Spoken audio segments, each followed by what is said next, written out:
Bago tayo magsimula, comment nyo naman kung saan lugar kayo nakikinig para malaman ko kung saan umaabot ang kwentong kakatakutan na itin.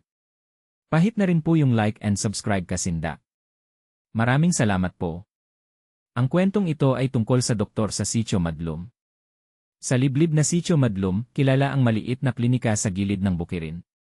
Iisa lang ang doktor roon, Salve Ramos, isang tahimik at mahinahong babae na laging may dalang mabangong langis at malamig ang mga mata kapag tumingin. Dumating siya sa sitio 2 buwan pa lang ang nakaraan, pero dahil walang ibang health worker, mabilis siyang minahal ng mga taga roon. Lahat ay humahanga sa kanyang pagiging maagap at tila milagrosong pagpapagaling. Ang sabi ng matatanda, ibang klase ang doktor na yan. Parang may dalang himala. Pero may ilang napapansin na kakaiba kay Salve. Si Lyra, isang dalagang nag-aaral pa sa kolehiyo pero umuwi tuwing weekend, ang unang nagkwento. Ang lamig ng kamay niya. Para bang hindi dumadaloy ang dugo.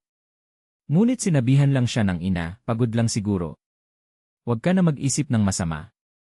Nang sumunod na linggo, may batang biglang nagkasakit. Nang dinala sa klinika, nakita raw nilang si Salve ay nakayuko sa tabi ng bata, tila inaamoy ang leeg.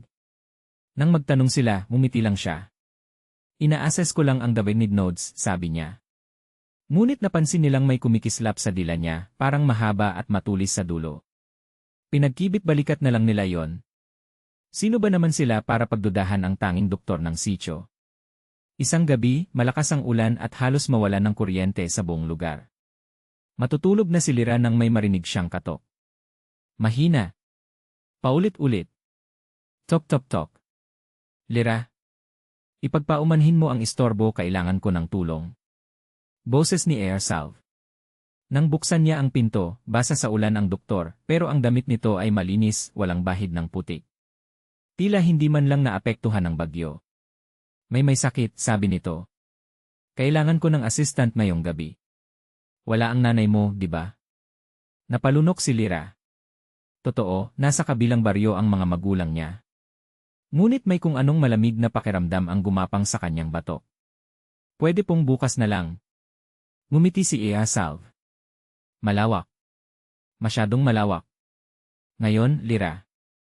Huwag mo akong pahintayin. At bago pa siya makatugon, hawak na ng doktor ang braso niya, sobrang higpit, sobrang lamig at halos kinaladkad siya papunta sa klinika.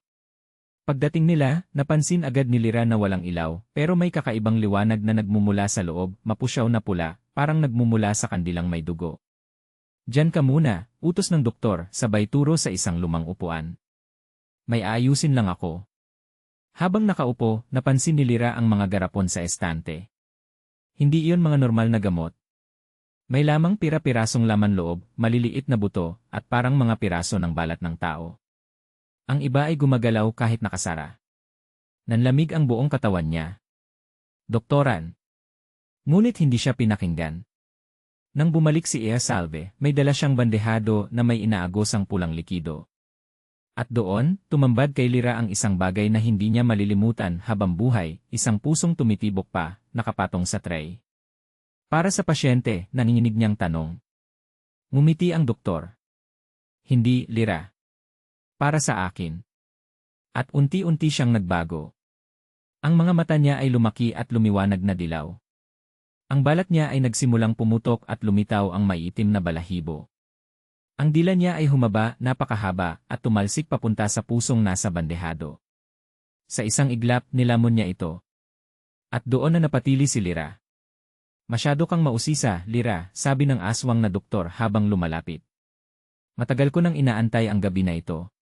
Ikaw ang pinakamasarap kapag sariwa. Naghanap ng kahit anong mapanghahawakan si Lyra at nakakita ng lumang alcohol lamp. Sinindihan niya ito at inihagis sa handkerchief at mantel na may pulang likido sa gilid ng mesa. Biglang sumiklab ang apoy. Nagmura ang aswang, umatras at tumalon sa pader, gumagapang tulad ng malaking paniki. Mabilis na tumakbo si Lyra palabas, pinaikot ang trangka, at humahangos na nagtatakbo papunta sa bahay. Ngunit sa likod niya ay naririnig niya ang galit na halakhak ng nilalang. Hindi ay makakatakas, Lyra. Pagdating sa bahay, isinara niya ang pinto at naghanap ng asin, bawang, anumang proteksyon. Nahanap niya ang malaking supot ng asin sa kusina at ikinalat sa sahig. Kinapa niya ang lumang anting-anting ng lolo niya na nakasabit pa sa altar. Naggangalit ang hangin nang dumating ang aswang. Isang malakas na hampas, kraad, at halos mabasag ang pintuan. Tapos sa ikalawang hampas, bumigay ang kahoy. Pumasok ang aswang, nakayuko, ang mga kukoy mahaba at matulis, ang ngipin ay tila kutsilyong kumikintab. Ngunit nang tumapak siya sa asin, bigla itong napasigaw. Arg! Umatras siya, nanginginig pero galit. Sumigaw si Lyra, hawak ang anting-anting. Umalis ka sa lupa naming ito. Kumislap ang anting-anting, parang may liwanag na galing sa loob. Nang itutok niya ito sa aswang, para itong tinamaan ng apoy na hindi nakikita. Napaatras, nangisay, at nagsimulang matunaw ang balat. Hindi pwede ang goal nito. Hanggang sa tuluyan itong nagliyab, nagkabitak-bitak, at bumagsak sa sahig bilang abo. At sa wakas, tahimik ang gabi. Kinabukasan, nadiskubre ng mga taga-sityo ang natupok na klinika at ang mga garapon na may hindi maipaliwanag na laman. Nagtawanan ang iba, naku, gawa-gawa lang yan. Pero may mga naniniwala, lalo na nang makita nila ang abo na may hugis paa ng hindi tao. Si Lyra ay nanahimik. Hindi na niya kinuwento ang buong detalye. Ngunit mula noon, gabi-gabi niyang tinatabi ang anting-anting ng kanyang lolo. At sa tuwing may bagong dumadaan sa sityo at nag-aalok na magbukas ng ilibreng klinika, siya ang unang nagtatabi ng asin sa pintuan. Baka kasi bumalik ang isa pang tulad ni Easalve. Pero si Easalve, ang tunay na anyo niya, ay hindi na muling buhay. At hindi na siya babalik.